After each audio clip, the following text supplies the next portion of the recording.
Astaghfirullah. Alhamdulillah wassalatu wassalamu ala Rasulillah wa ala alihi wa sahbihi wa mawalah wa la hawla wa la quwwata illa billahi wa ba'du. Alhamdulillah, segala puja dan puji hanya milik Allah subhanahu wa ta'ala. Salawat dan juga salam kita hadiahkan kepada Rasul kita Nabi besar Muhammad sallallahu alaihi wasallam. Malam ini insyaallah kita akan membahas tema nasihat 12 perkara tidak boleh dilakukan dalam berdoa. Ma'asyiral muslimin yang dimuliakan Allah subhanahu wa ta'ala, kita tahu bahwa doa adalah ibadah,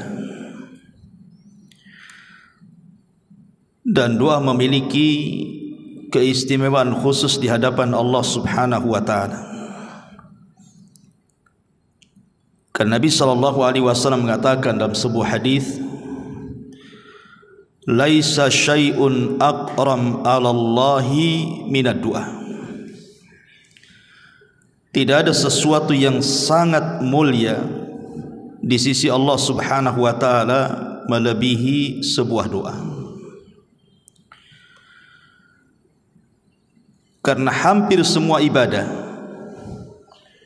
terkandung padanya doa. Sebutkan ibadah apa saja, pasti di dalamnya ada doa. Lah doa sendiri, kalau kita mengupas secara dalam, banyak faedah dan manfaat yang kita akan dapati. Di antaranya sababun lidaf'i ghadabillahi azza wa jalla, menjadi sebab pencegat murkanya Allah subhanahu wa ta'ala. Karena Rasul mengatakan, man lam yas'alillaha yaghdab alaihi, siapa yang tidak minta kepada Allah maka Allah akan murka kepadanya. Bahkan doa juga sababun lidaf'il bala qabla wuku'ihi wa ba'da wuku'ihi. Doa ini menyebabkan seseorang tercegah dari bala, bencana, sebelum terjadinya, bahkan setelah terjadinya. Dan itu disebutkan dalam sebuah hadis, Nabi sallallahu alaihi wasallam mengatakan, la yaruddul qadar illa du'a.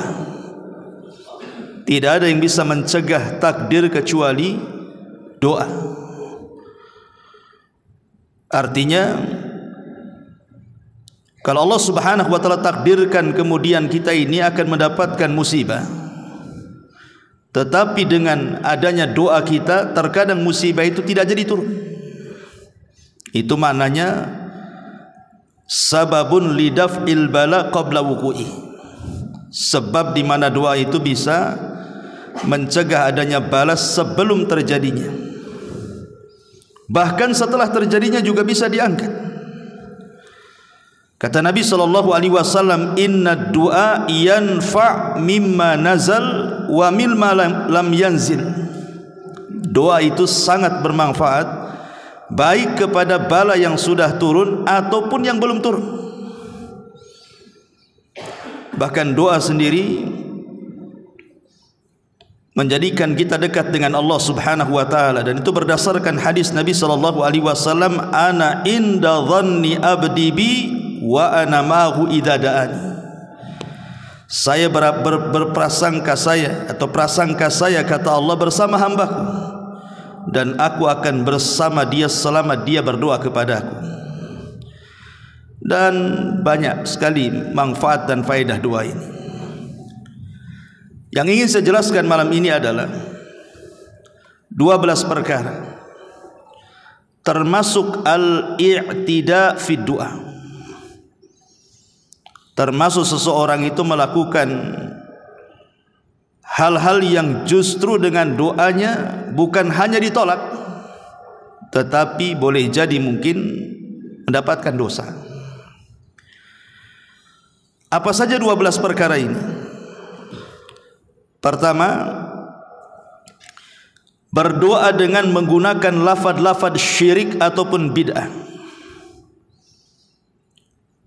Di dalam surah Jin ayat 18 Allah mengatakan wa annal masajida lillahi fala tad'u ma'allahi ahada.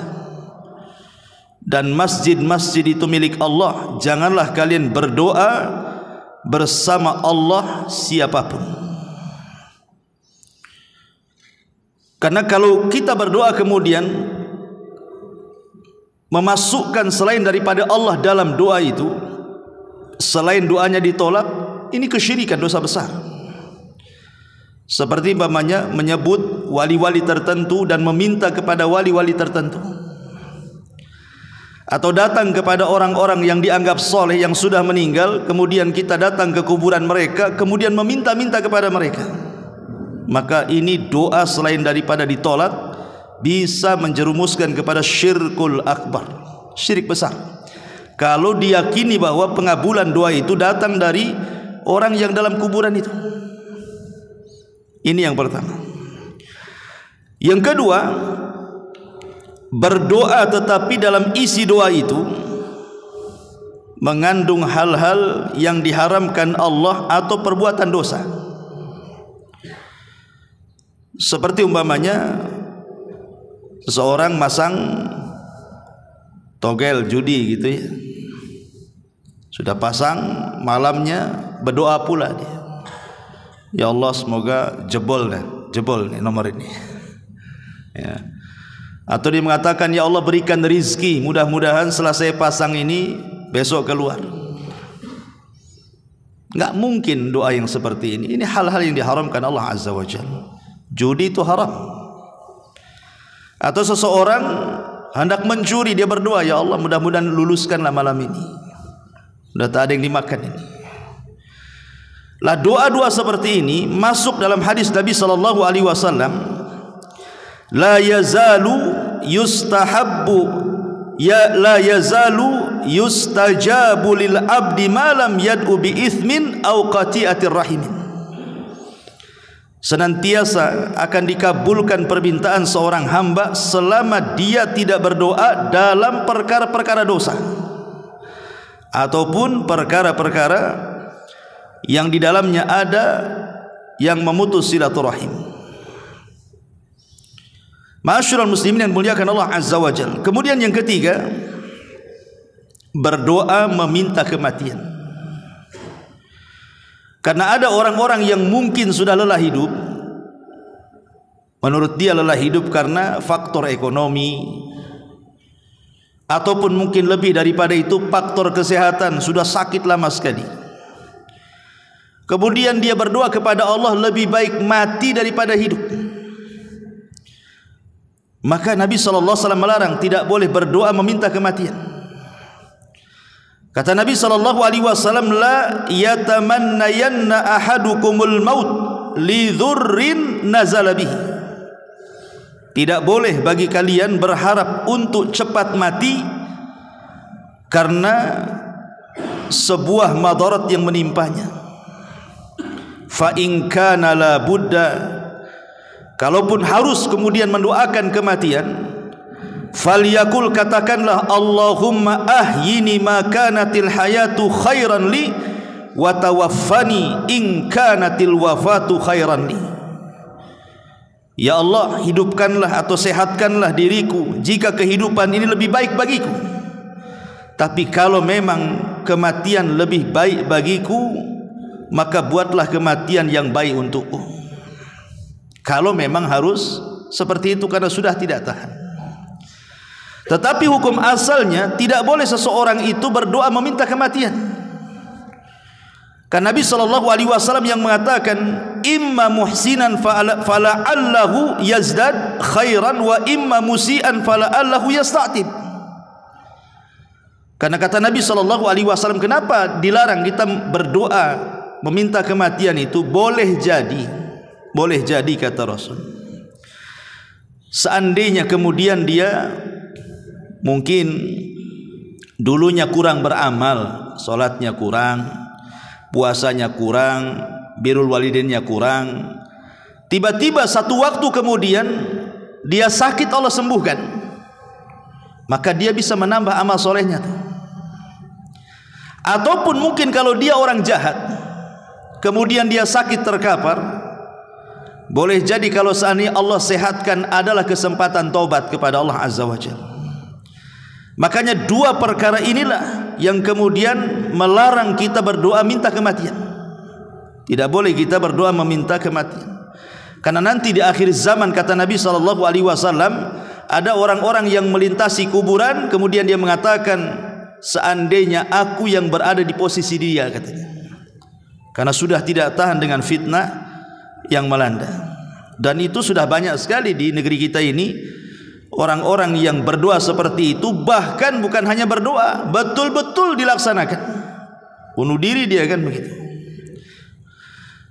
Kemudian yang keempat, mendoakan kehancuran kepada orang-orang yang tidak berhak sebenarnya Allah untuk membinasakan. Orang ini tidak berhak dibinasakan Allah, kenapa kita mendoakan dia supaya binasa? Maka tidak boleh kita ini berdoa keburukan kepada orang untuk dihancurkan, dibinasakan, ditenggelamkan dan begitu seterusnya, padahal orang ini tidak layak untuk itu.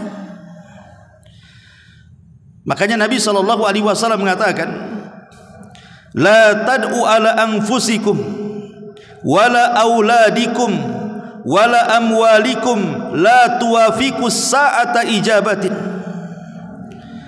Janganlah kalian mendoakan keburukan, kejelekan, kehancuran kepada diri kalian sendiri, atau kepada anak-anak kalian, atau kepada harta benda kalian. Janganlah sampai doa kalian bertepatan dengan waktu dikabulkannya doa, nanti jadi kenyataan. Tidak boleh seseorang itu mendoakan, mengutuk orang supaya binasa gitu, apalagi yang dikutuknya sesama muslim. Kepada keluarga kan seperti itu, rata-rata nih biasanya orang-orang yang mendoakan seperti ini mungkin karena merasa disakiti atau dizalimi, sehingga terkadang doa yang disampaikan kepada orang yang menyakiti itu terkadang terkeluarlah kalimat laknat, kalimat kehancuran, kebinasaan. Kata ulama, kalaupun kita harus mendoakan orang yang menyakiti kita, maka doakan sesuai dengan kezalimannya. Jangan melebihi doa dari yang dizaliminya. Dia menyakiti tak seberapa sama kita, tapi kita doanya ngeri kali. Itu maksudnya. Boleh jadi mungkin dia hanya menggibah kita, atau mungkin ikut memfitnah kita hari itu saja mungkin. Sebelum-sebelumnya dia baik, tapi karena sakit hatinya kita, akhirnya kita mendoakan berlebihan dari apa yang ia lakukan kepada kita. Ya Allah, matikan aja dia itu, tabrak aja dia. Oh, ini gimana ceritanya? Enggak boleh kita ini mendoakan walaupun dia zalim sama kita. Tapi kalaupun harus kemudian mendoakan keburukan kepada orang yang zalim, maka doakan sebatas kezalimannya saja. Kalau lebih, berarti tidak ada gunanya. Apa bedanya Anda dengan dia? Ma'asyiral muslimin yang dimuliakan Allah Subhanahu wa taala. Karena hukum menyakiti manusia dengan doa itu juga tidak boleh. Man adza musliman faqad adzani wa man adzani faqad adza Allah. Barang siapa yang menyakiti orang Islam, maka ia benar-benar menyakitiku, dan barang siapa menyakiti aku, maka ia benar-benar menyakiti Allah Subhanahu wa taala. Kemudian yang nomor 5, berdoa melampaui batas dengan doa yang terkadang tidak pantas diucapkan. Seperti apa doa-doa yang tidak pantas diucapkan itu? Seperti sesuatu yang Allah mustahil mengabulkannya. Ya Allah, kekalkan hidup saya seperti iblis. Mana bisa doa kayak gitu? Iblis saja lah yang kekal. Gak mungkin kita minta dikekalkan usia kita. Karena para nabi aja meninggal, orang-orang soleh aja meninggal, kita pula ingin seperti umurnya iblis. biar enggak mati-mati kan itu. Ataupun ya Allah jadikan aku malaikat, mana bisa jadi malaikat ini. Atau jadikan saya nabi, enggak ada lagi nabi setelah Rasulullah SAW. Lah itu doa-doa kayak gini nih, ini doa-doa yang tidak pantas. Karena bagaimanapun dia jungkir balik, enggak mungkin dikabulkan, mustahil. Makanya kenapa Allah Subhanahu wa taala mengatakan ud'u rabbakum tadarruan wa khufyatan innahu la yuhibbul mu'tadin. Berdoalah kepada Tuhanmu dengan rendah diri dan suara lembut, sesungguhnya Allah tidak suka orang-orang yang melampaui batas dalam doa. Makanya dalam sebuah hadis yang sahih yang diriwayatkan Imam Hakim dalam Mustadraknya, kata Nabi SAW, innahu sayakunu fi hadhil ummati qaumun ya'taduna fit tahuri wad du'ai. Akan muncul dari umatku, kata Rasul, sekelompok kaum yang mereka akan berlebih-lebihan dalam doa dan dalam bersuci. Maka tidak boleh melampau doa itu, melampaui dari sesuatu yang mustahil dikabulkan. Kemudian yang nomor 6, berdoa dengan membatasi orang-orang tertentu saja dan mengharamkan bagi yang lainnya. Dan ini diambil dari kisah Arab Badui yang masuk ke masjid di zaman Rasul kemudian kencing. Kemudian kan sahabat marah tuh, karena gimana pun kurang adab masa kencing dalam masjid. Tapi ketika kemudian memuncak kemarahan para sahabat, Nabi SAW meredakan kemarahan para sahabat dan mengatakan, tinggalkan dia, ini urusanku. Maka Nabi SAW pun cuman berdua antara Rasul dan orang yang kencing itu, dibiarkan sampai selesai kencing. Kemudian Rasul mendekat. Kemudian Nabi SAW membawakan timba dan mengatakan, ambillah air dan siramlah tempat kencing.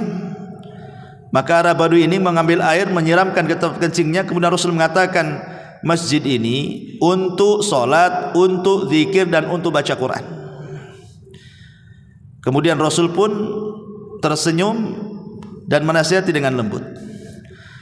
Rupanya nasihat Nabi SAW merasuk ke dada orang Arab Badui ini. Dan dia melihat orang-orang yang memelotot padanya, para sahabat itu, dia tidak suka. Dari situlah terkeluar ucapan, Allahumma arhamni wa Muhammadan wa la tarham minhum ahada. Ya Allah, rahmati aku dan Muhammad saja, dan jangan kau rahmati mereka-mereka itu yang melotot sama aku, katanya. Kata Nabi SAW, ya fulan laqad hajjartaha an-nasin kathir. Wahai fulan, engkau telah menghalangi kebaikan kepada semua orang banyak. Masa engkau dan aku saja, katanya. Yang lain enggak boleh, ya kan? Itu tidak boleh kita membatasi doa itu, seolah-olah yang mendapatkan rahmat dia dan Muhammad saja, yang lain enggak, gitu kan. Lah ini namanya berdoa membatasi dengan orang-orang tertentu dari kebaikan, tidak boleh, ya. Ma'asyiral muslimin yang dimuliakan Allah Subhanahu wa taala. Ini yang nomor 6. Yang nomor 7, berdoa meminta disegerakan hukuman di dunia. Disebutkan dalam riwayat yang berasal dari Anas bin Malik radhiyallahu an. Jadi satu hari Rasul menjenguk seseorang dari kaum muslimin yang sakit parah sehingga sampai kurus kering, ya. Dan Nabi SAW bertanya kepada orang yang sakit, yang sudah parah kali, sudah kurus kali. Kata Rasul, apakah kamu sudah berdoa memohon sesuatu atau meminta sesuatu kepada Allah, wahai fulan? Maka ia menjawab, ya, aku telah mengatakannya. Ya Allah, apa yang telah engkau tentukan hukumanku di akhirat, segerakan saja untukku di dunia, katanya. Maksud dia itu, kalau memang engkau sudah menentukan aku akan diadab di neraka, enggak usahlah, di dunia saja, biar aku nanti ke akhirat itu udah bersih, gitu maksudnya. Tapi Nabi SAW mengatakan, ya fulan, jangan katakan seperti itu, engkau tidak akan kuat.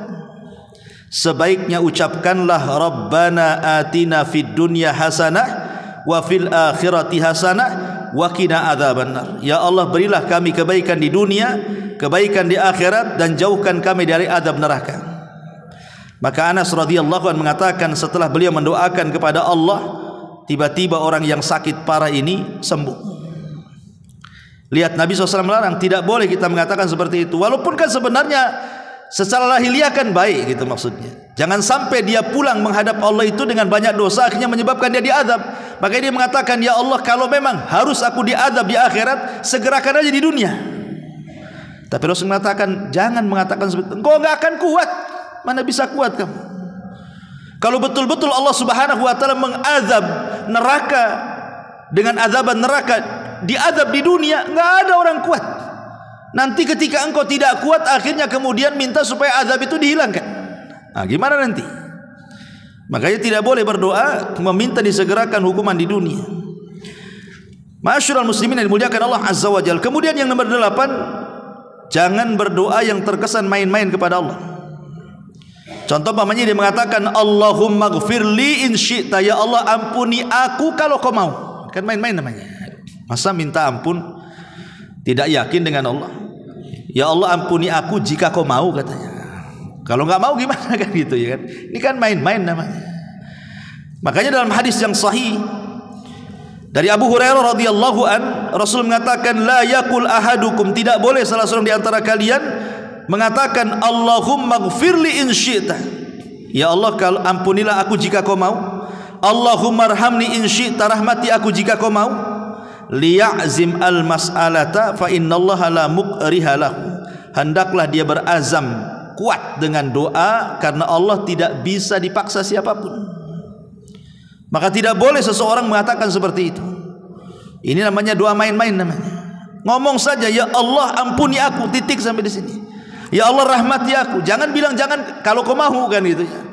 Ini enggak yakin orang ini, ragu-ragu, main-main namanya. Kemudian yang nomor 9, berdoa dengan cara mendetailkan permintaan. Didetail-detailkan permintaan. Ya Allah minta rumah kalau bisa di hook, kamarnya 3 gitu, pakai keramiknya, lantainya, semua didetailkan. Ngapain berdoa kayak gitu? Ya Allah berikan mobil, mereknya ini, kursinya sekian, warnanya sekian, engineer-nya. Enggak usah didetail-detailkan kayak gitu doa tuh. Doa itu pakai bahasa jami'ul kalim. Kalau bisa singkat padat doa itu. Enggak perlu detail-detailkan. Ma'asyiral muslimin yang dimuliakan Allah Subhanahu wa taala. Makanya disebutkan dalam hadis Abdullah bin Mughaffal, dia mendengar anaknya mengatakan, Allahumma inni as'alukal qasral abyad an yaminil jannah idza dakhaltuha. Ya Allah, aku meminta kepadamu istana warnanya putih di samping sebelah kanan surga kalau aku masuk di dalamnya katanya. Faqal, maka dia mengatakan, ai bunayya salillah al jannah wa ta'udzu billahi minan nar. Enggak perlu kau ngomong begitu, cukup minta surga jauhkan neraka gitu. Enggak usah disebut-sebut warnanya di samping sini, samping sana kan gitu ya. Cukup minta masuk surga itu sudah cukup. Minta dijauhi dari neraka. Enggak perlu doa itu detail-detail sekali. Karena kalau kita lihat doa-doa yang diajarkan Rasul kepada kita itu semuanya singkat padat syarat makna. Karena Nabi itu dilebihkan dari seluruh para Nabi, mampu mengucapkan sesuatu yang sifatnya itu jawami'ul kalim, singkat tetapi padat syarat makna. Itu ucapan Nabi. Karena kalau kita mendetail-detailkan sedetail doa itu tidak namanya, melampaui dalam berdoa. Kemudian yang nomor 10, berdoa diselingi dengan musik. Kita sering mendengar, biasanya di acara-acara biasanya kan, nanti satu orang pegang kertas isinya doa, nanti ada lirik musiknya pula dari belakang. Jadi nangis itu bukan isi doa yang didengar, karena lantunan musiknya itu yang buat dia nangis. Jadi Anda menangis itu karena dengar musik atau karena isi doanya, atau dua-duanya? Ma'asyiral muslimin yang dimuliakan Allah Subhanahu wa taala, asal doa itu adalah tadarrur. Kita merendahkan diri kepada Allah. Kita menjadi hamba Allah Subhanahu wa taala. Itu asal doa, merendahkan diri kepada Allah. Kalau sudah diiringi musik itu hilang semuanya itu. Karena kalaupun dia terasa syahdu, terasa khusyuk, terasa nangis, itu bukan semata-mata karena isi doanya tuh. Bahkan terkadang enggak menghayati isi doanya, yang dihayati itu musik-musiknya itulah makanya. Maka sebaiknya doa jangan diselingi musik. Ma'asyiral muslimin yang dimuliakan Allah Subhanahu wa taala. Kemudian juga yang nomor 11, jangan berdoa dengan suara kencang. Dikeluarkan oleh Imam Ibnu Jarir Tabari dalam tafsirnya. Jadi ada seorang laki-laki datang kepada Nabi SAW dan berkata, "Ya Rasulullah, aqaribun rabbuna fanunajihi am ba'idun fanunadihi." Rasul, Rabb kami ini dekat ataukah jauh? Kalau dekat ya kita bisik-bisik, kalau jauh kita teriak-teriak, katanya.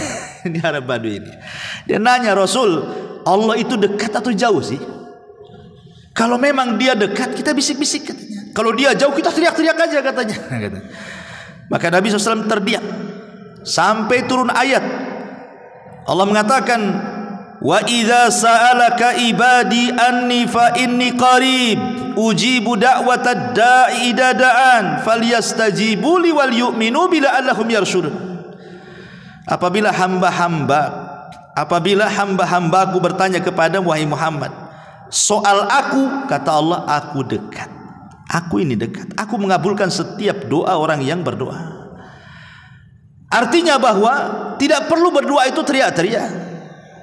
Tidak perlu doa itu kemudian kencang-kencang, tidak. Doa itu khufiyah. Khufiyah itu ya lirih suaranya. Cukuplah kita tahu, kita yang tahu dengan Allah Azza wa Jalla. Tak perlu berteriak-teriak, karena ini bagian daripada i'tidah, melampaui batas dalam berdoa justru tidak akan dikabulkan, bahkan justru bisa saja kemudian menyelisihi nas yang diajarkan kepada kita, wa idza sa'alaka ibadi anni fa inni qarib. Dan yang terakhir, ma'asyiral muslimin yang dimuliakan Allah Azza wa Jalla, berdoa dengan sesuatu yang mustahil. Tadi sudah disebutkan di awalnya. Tetapi yang mustahil ini untuk menyakiti orang.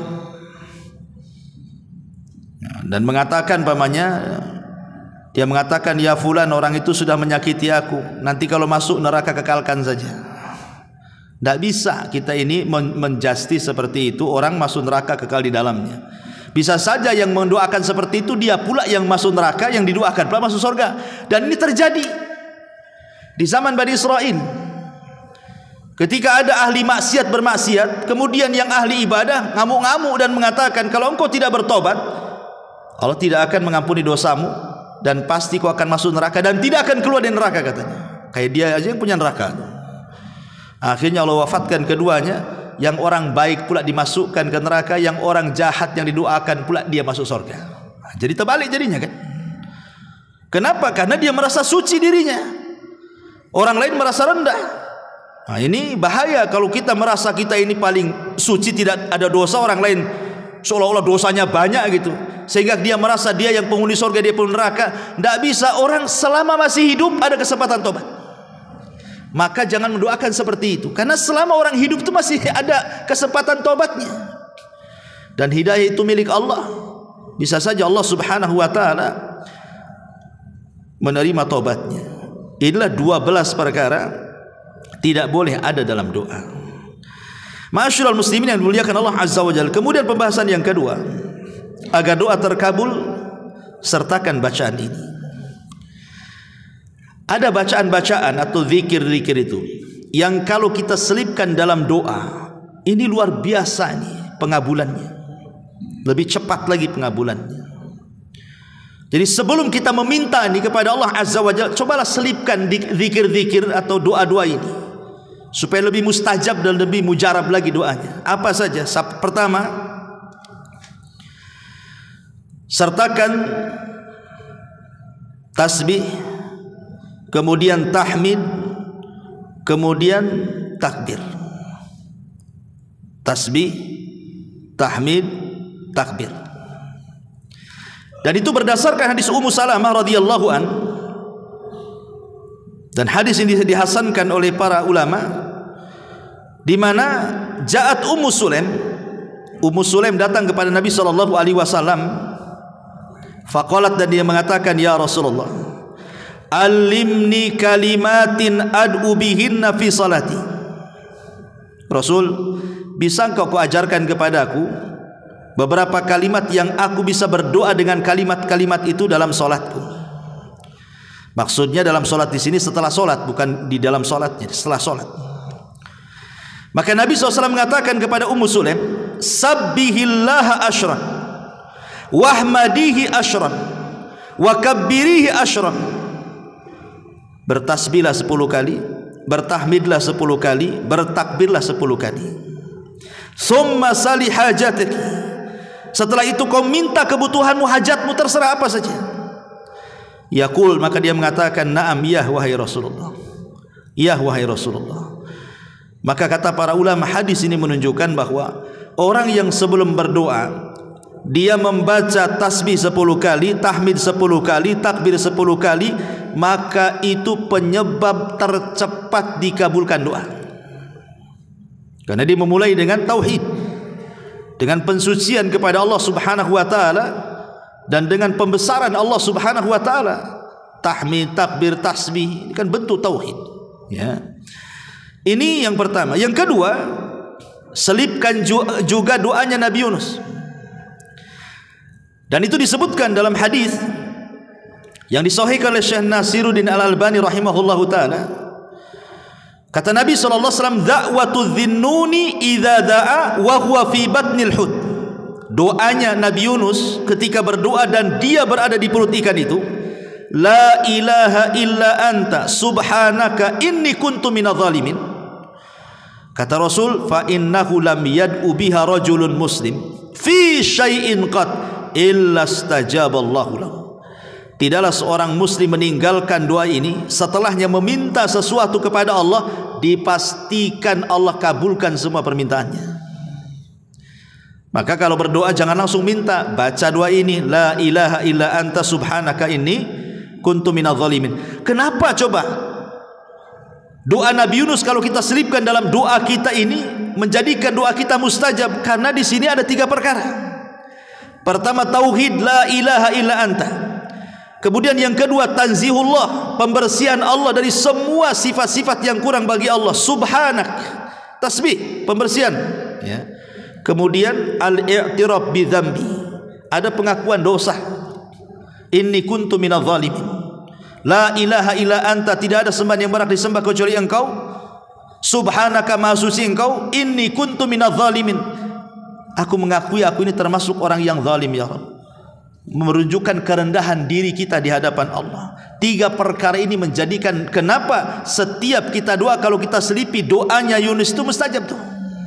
Ini yang kedua. Yang ketiga, biasakan sebelum berdoa itu memuja dan memuji Allah dengan menyebut nama-namanya. Apalagi kalau nama-nama itu berkaitan dengan Ismul A'zam, nama Allah yang agung, lebih mustajab lagi. Dan itu disebutkan dalam hadis Anas ibn Malik radhiyallahu an dari Nabi sallallahu alaihi wasallam. Kata Anas, kuntu ma'a Rasulillah sallallahu alaihi wasallam jalisan. Aku waktu duduk bersama Rasulullah, kata Anas, tiba-tiba mendengar rajulun qaimun yusalli, ada orang laki-laki yang sedang solat di masjid itu. Falamma raka'a wa sajada wa tashahhada da'a, ketika dia sudah ruku, ketika dia sudah sujud, kemudian dia tasyahud, dan sebelum salam dia pun berdoa, Allahumma inni as'aluka bi anna lakal hamda la ilaha illa antal mannan badi'us samawati wal ardi ya dzal jalali wal ikram ya hayyu ya qayyum inni as'aluka. Dia berdoa seperti ini. Faqala an-nabiy sallallahu alaihi wasallam, tiba-tiba Rasul mengatakan kepada para sahabat yang ada di situ, tadruna bimada, kalian tahu dia sedang berdoa dengan apa? Qalu, para sahabat mengatakan, Allah wa Rasul alam, Allah dan Rasul yang tahu. Kata Rasul, walladzi nafsi biyadihi laqad da'allaha bismihil azim alladzi idza du'iya bihi ajab. Sungguh orang itu sedang berdoa dengan nama Allah yang agung, yang kalau kita sebut dalam doa pasti dikabulkan. Apa ismi agung di sini? Ya Hayyu ya Qayyum, itu maksudnya. Inilah Ismul A'zam. Sebagian para ulama, Ismul A'zam dalam asma dan sifat 99 nama Allah itu adalah kalimat Ya Hayyu ya Qayyum. Ya, setiap doa masukkan di kalimatnya Hayyu ya Qayyum. Ini Ismul A'zam. Nah, selipkan juga. Kemudian kalau kita mau menambah dengan nama-nama Allah yang lainnya, maka sesuaikan nama itu disebut dengan permintaan kita. Kalau kita minta rizki, ya perbanyak ya Razak. Kalau kita minta ampun, ya perbanyak ya Ghafar. Kalau kita sakit ingin disembuhkan, ya Rahman ya Rahim, kan itu. Minta kasih sayang Allah. Ya, jadi setiap doa itu ketika menyebut nama-namanya dalam bentuk tawasul kepada nama-namanya, sesuaikan dengan permintaan gitu maksudnya. Ini yang ketiga. Yang keempat, sebelum berdoa bersalawatlah kepada Nabi. Kan Nabi SAW mengatakan, kullu du'ain mahjub hatta yusalli ala nabi, hatta yusalli ala nabi. Setiap doa terhalang antara dia dengan Allah sampai dia bersalawat. Jadi walaupun kita berdoa kepada Allah panjang lebar sampai menangis-nangis, kalau tidak bersalawat mahjub, kata Rasul, terhalang antara dia dengan Allah. Makanya salat itu penting. Tentu salawat-salawat yang syar'i, dan seafdol-afdolnya salawat, kata Ibnul Qayyim, adalah salawat Ibrahimiyah. Salawat yang paling afdol itu adalah salawat Ibrahimiyah. Apa salat Ibrahimiyah? Salat yang antum baca dalam tasyahud itu. Itulah salat Ibrahimiyah. Allahumma shalli ala Muhammad wa ala ali Muhammad kama shallaita ala Ibrahim wa ala ali Ibrahim innaka Hamidum Majid. Allahumma barik ala Muhammad wa ala ali Muhammad kama barakta ala Ibrahim wa ala ali Ibrahim innaka Hamidum Majid. Inilah salawat yang paling afdal. Nah, kalau antum mau baca doa, salat ini bukan hanya dibaca ketika salat saja, ya, bisa dibaca di luar salat, karena ini salawat yang paling afdal ini. Nah, selipkan juga salawat. Ya kalau ini terlalu panjang, ya salat biasalah, Allahumma sholli ala Muhammad, kan gitu ya. Ini yang nomor 4. Yang nomor 5, beristighfar. Beristighfar sebelum doa itu, astagfirullah, astagfirullah, astagfirullah. Minta dulu, minta ampun akan dosa-dosanya. Makanya Imam Ibnul Qayyim rahimahullahu ta'ala mengatakan dalam kitabnya Al-Jawabil Kafi, Al-Jawabil Kafi, dia mengatakan, maka idza jama'a ma'ad du'a hudurul qalbi, kalau seseorang itu mengumpulkan doa dengan ditampakkannya hati, dihadirkannya hati gitu. Kemudian di ujung kata-kata beliau, thumma qadima baina yaday hajatihi at-taubatu wal istighfar. Kemudian sebelum dia meminta hajatnya kepada Allah, dia dahulukan tobat dan istighfar, astagfirullah, astagfirullah. Kata Imam Ibnul Qayyim, fa inna hadzal du'a la yakad yuraddu abada. Maka doa ini hampir-hampir tidak ditolak Allah sama sekali. Makanya kalau kita lihat para nabi dan rasul, mereka mewasiatkan kepada anak-anak mereka dan umatnya itu justru memperbanyak istighfar. Contoh Nabi Ayub alaihi salam, Nabi Yakub alaihi salam. Nabi Yakub alaihi salatu wassalam itu kalau sepertiga malam akhir, maka dia bangunkan anak-anaknya itu. Kemudian mengatakan, beristighfarlah kalian. Fa inni astaghfiru lakum rabbi, saya akan beristighfar untuk kalian kepada Rabbku.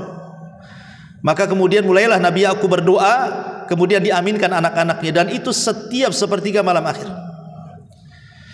Ataupun Nuh alaihi salatu wassalam mengatakan dalam Al-Quran, dalam surah Nuh ayat 10-12 itu, faqultu astaghfiru rabbakum innahu kana ghafar. Wahai kaumku, banyak-banyaklah istighfar karena Allah itu zat yang maha pengampun. Apa akibatnya? Yursilis sama alaikum midrar, dengan sebab istighfar kalian Allah hujani kalian. Wa yumdidkum bi amwali wa banin, dengan sebab istighfar kalian Allah berikan kepada kalian harta melimpah dan anak-anak. Wa yaj'al lakum jannati wa yaj'al lakum anhara, dan Allah jadikan kebun-kebun yang subur dan sungai-sungai yang mengalir air di dalamnya. Lihat bagaimana faedah istighfar di sini.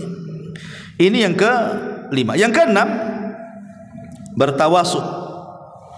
Bertawasul dengan amal saleh. Kalau kita menghendaki berhajat sesuatu ini, bertawasul.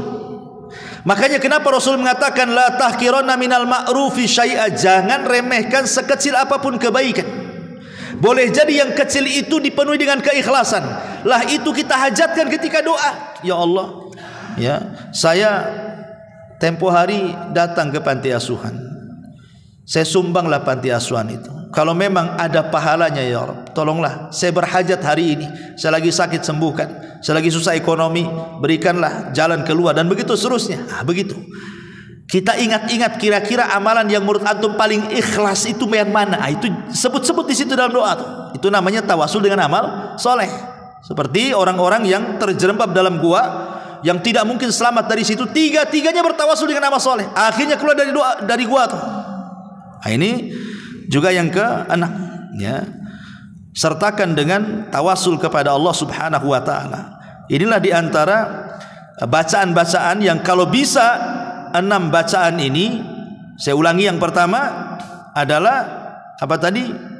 Tasbih, takbir, tahmid 10 kali 10 kali.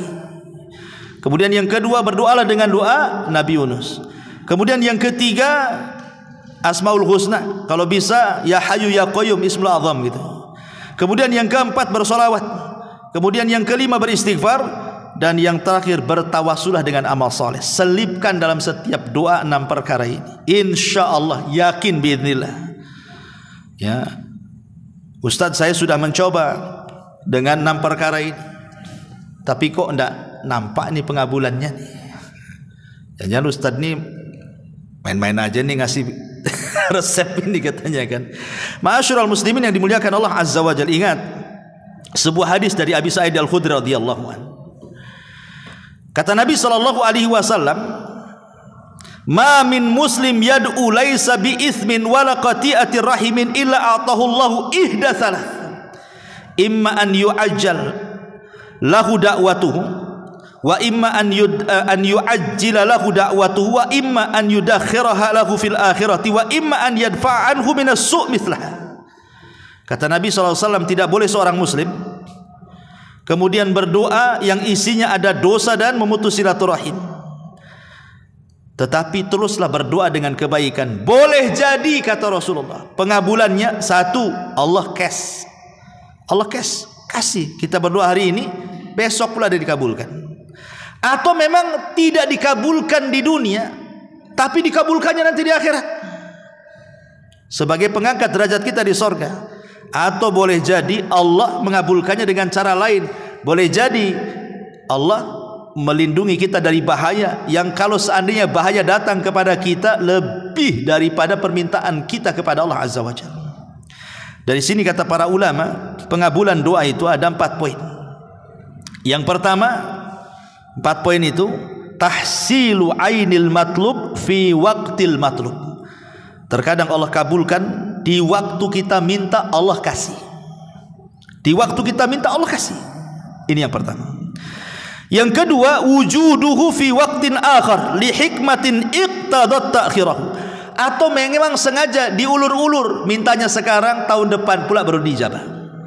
Mintanya sekarang, bulan depan pula baru dijabah. Kenapa demikian? Boleh jadi ada hikmah yang kita tidak tahu. Allah tahu. Ya, kenapa kemudian diulur-ulur tuh? Kenapa? Boleh jadi dengan musibah itu akhirnya dosa-dosa kita hilang, kemudian derajat kita naik gitu, dan begitu seterusnya. Baru Allah kabulkan setelah lama gitu ya. Atau mungkin yang ketiga, daf'us syarri badali au i'ta khairun akhar khairun min matlubi.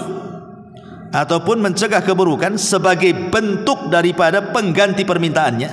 Jadi dia minta lain, dikabulkannya yang lain. Minta rumah tetapi oleh Allah dihindarkan dari tabrakan. Itu maksudnya. Kita minta rumah, ya Allah saya sudah lama ngontrak ini, tahu-tahu nggak dikabulkan tuh, tetap ngontrak, tapi Allah selamatkan dari bahaya dia. Nah, boleh jadi seperti itu pengabulannya, ya. Atau boleh jadi dia minta yang ini tapi dikasih yang lebih baik gitu. Ya Allah, saya pengen nikah dengan janda, dapat gadis umpamanya kan. Nah, itu kan lebih baik namanya kan. Bisa saja yang diminta itu sedikit tapi dikasih banyak. Boleh jadi, tapi mungkin ada waktu yang kita tidak tahu sampai kapan. Kemudian yang keempat, ataupun iddikharuhu liyaumin yakunu ahwaj ila thawabihi, atau sengaja disimpan oleh Allah Azza wa Jalla untuk menghadapi satu hari di mana kita perlu pahala untuk menyelamatkan kita. Ya, maksudnya pada hari kiamat. Ketika kita ini tidak punya pahala, tahu-tahu pahala doa kita muncul menolong kita sebagai syafaat. Ya, ini makanya bisa saja dalam bentuk syafaat kelak pada hari kiamat, atau dalam bentuk pengangkat derajat kita di sorga. Ya, makanya jangan pernah bosan berdoa. Tidak dikabulkan di dunia, di akhirat. Karena Allah itu maha tahu. Allah maha tahu. Dia yang menciptakan kita. Dia mengontrol kita 24 jam, tidak pernah 1 menit pun kita ini lepas dari kontrolan Allah. Sehingga Allah tahu tentang kita. Terkadang orang ini sakit, sengaja Allah tidak sembuh-sembuhkan, sebab kalau dia sembuh jahat nanti dia. Atau sengaja dia sehat terus, kalau dibuat sakit nanti putus asa dia. Atau dia kaya terus, kalau dia miskin nanti dia kufur. Atau dia miskin terus, kalau dijadikan kaya nanti jadi jahat sekali dia. Itu semua kan hikmah Allah, kita tidak tahu. Bersyukurlah, namanya qanaah, pemberian Allah, itulah syukuri. La in syakartum la azidannakum wa la in kafartum inna adzabi lasyadid. Ma'asyiral muslimin yang dimuliakan Allah Subhanahu wa taala. Tetapi doa ini akan lebih mustajab lagi kalau kita sudah tahu keyakinan kapan Allah doa, kemudian disertakan dengan lafaz-lafaz tadi, kemudian hindari 12 tadi, akan lebih mustajab lagi doa itu, ikhwan, kalau seandainya bertepatan dengan waktu-waktu mustajab. Apa waktu-waktu mustajab? Pertama, waktu sahar. Waktu sahar itu maksudnya 1 jam sebelum subuh tuh. Waktu sahar itu waktu yang Allah Subhanahu wa ta'ala dan para malaikatnya turun lagi tuh. Di situ waktu mustajab, sepertiga malam akhir itu. Itu waktu yang luar biasa. Secara kesehatan pun sehat di waktu itu. Secara pengabulan doa pun paling cepat dikabulkannya. Kemudian juga yang kedua, inda iftari shaim, bagi antum yang suka puasa, memang diberikan kekuatan untuk puasa sunnah Senin Kamis, maka sebelum berbuka tuh 5 menit tuh, itu waktu mustajab sekali itu. Kemudian yang ketiga, bainal adzanai wal iqamah, di antara 2 adzan, di antara adzan dan qomat. Bainal adzanaini shalah, di antara 2 adzan, maksudnya adzan ke qomat. Jadi kalau antum yang sholat jamaah ke masjid ini, yang datang setelah adzan belum qomat, setelah sholat sunnah rawatib masih ada waktu, jangan sia-siakan berdoa, itu waktu mustajab. Kemudian yang keempat, inda jalsatil khatib bainal khutbataini, ketika khatib ini kan 2 khutbah 7 Jumat tuh. Di tengah-tengah 2 khutbah itu ada duduk istirahat. Disitulah mustajab doa. Ya. Kemudian yang nomor 5, inda nuzulil ghais awil matar, ketika turun hujan, karena hujan itu turun rahmat. Mumpung turun rahmat berdoa, itu mustajab tuh. Kemudian yang nomor 6, inda iltiqa'al jaish fisabilillah, ketika berkecamuk perang, kalau memang antum dalam peperangan, itu waktu mustajab. Kemudian yang ke-7, fi thuluthil lailil akhir, pada sepertiga malam akhir. Kalau yang pertama kan waktu sahar itu mendekati subuh. Kalau sepertiga malam akhir kan ditarik dari mungkin jam 1, jam 2 itu sudah mulai. Ya. Kemudian yang nomor 8, fis sujud, ketika sujud. Makanya Rasul mengatakan, sungguh-sungguhlah kalian berdoa dalam sujud. Kenapa? Karena sujud itu waktu yang mantap ketika doa. Kenapa? Karena disitulah seorang hamba merendahkan diri kepada Allah. Wajah ini mulia, ketika diletakkan di tanah itu jadi hina. Tapi kehinaan itu kan diberikan kepada Allah, menunjukkan dia qimmatuz zulli, memang betul-betul sedang merendahkan kepada Allah. Maka orang yang merendahkan kepada Allah kemudian berdoa, tak mungkin Allah tidak mengijabah, ya. Kemudian yang nomor 9, fi adbaris shalawatil mafruḍah, pada setiap selesai sholat wajib. Tetapi saya arahkan jangan dulu berdoa meminta, selesaikan zikir dulu. Selesaikan zikir dulu, baru kalau zikir-zikir yang diajarkan Rasul sudah dibaca, ada waktu dan antum tidak tergesa-gesa, boleh berdoa setelah zikir tadi, ya. Kemudian yang nomor 10, fi sholati umuman, secara umum dalam kondisi sholat itu mustajab. Kan dalam kondisi sholat itu kan ada waktu-waktu doa yang kita boleh berdoa dengan apa saja. Seperti sujud, ketika sujud setelah kita membaca subhan rabbil a'la, ada waktu kita berdoa. Ataupun dalam tasawuf akhir setelah kita membaca tahiyat, tasyahadat, sholawat, kemudian perlindungan dari 4 perkara, di situ sebelum salam ada doa yang kata Rasul terserah mau doa apa saja, itu mustajab, ya. Kemudian yang nomor 11, fi auqatil idtirar, dalam kondisi susah, dalam kondisi kita kesusahan ekonomi, harusnya lebih mendekat diri kepada Allah, karena waktu anda itu mustajab itu. Amma yujibul mudtarra idada, siapa lagi orang-orang yang akan mengabulkan doa orang-orang yang sulit? Karena orang-orang susah itu tidak ada yang bersandar kepada siapapun kecuali kepada Allah. Mau bersandar sama siapa orang susah itu, ya. Kemudian yang nomor 12, fis safari, ketika safar, itu mustajab doanya. Kemudian yang nomor 13, fil maradi, ketika sedang sakit. Ketika sedang sakit, itu mustajab doanya. Maka jangan sampai kemudian ketika seseorang sakit itu malah putus asa. Disitulah waktu mustajab doa.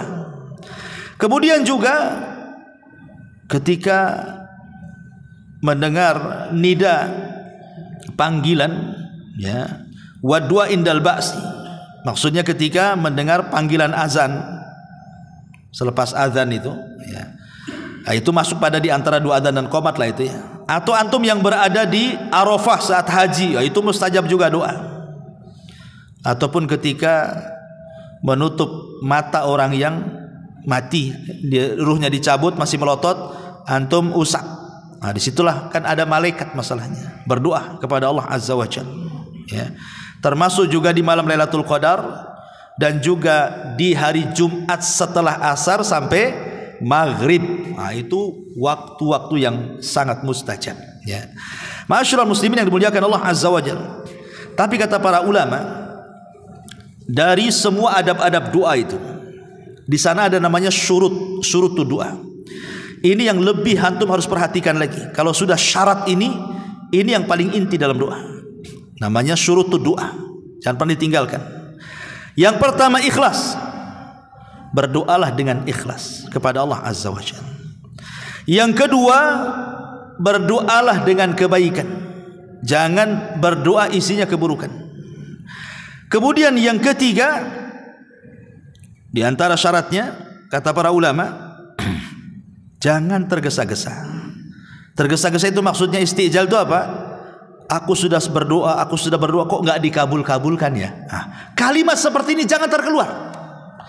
Karena banyak orang yang kemudian merasa bosan berdoa karena tidak dikabul-kabulkan, akhirnya nggak mau berdoa lagi.